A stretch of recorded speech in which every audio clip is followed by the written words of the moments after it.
Good morning, Year 3. Now, this morning, I'd like you, before we carry on with our story of the borrowers, I'd like you to go and get a piece of paper and a pencil. Pause the video here, go and get them now. Got them? Something to write with? Something to write on?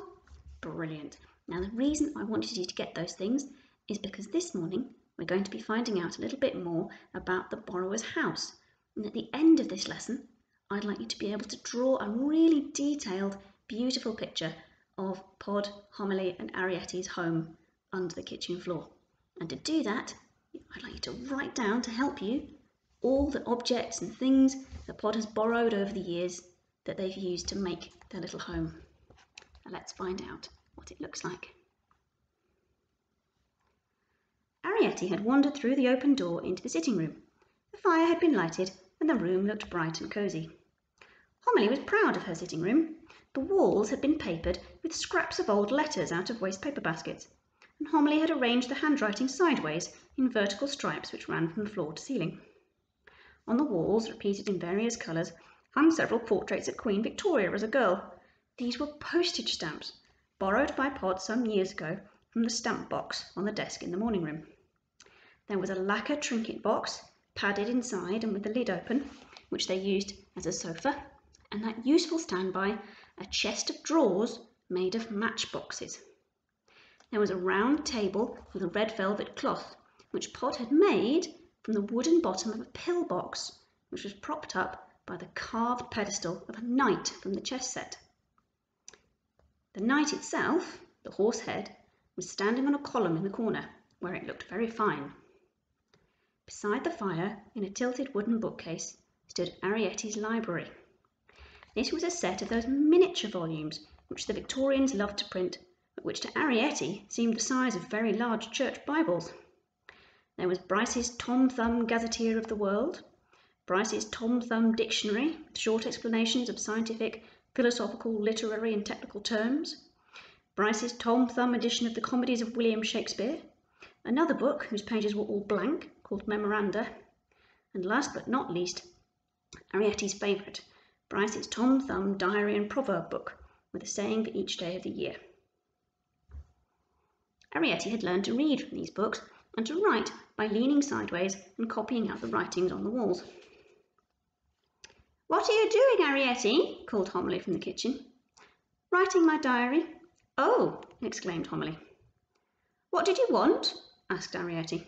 She felt quite safe. Homily liked her to write. Homily encouraged any form of culture. Homily herself, poor ignorant creature, could not even say the alphabet.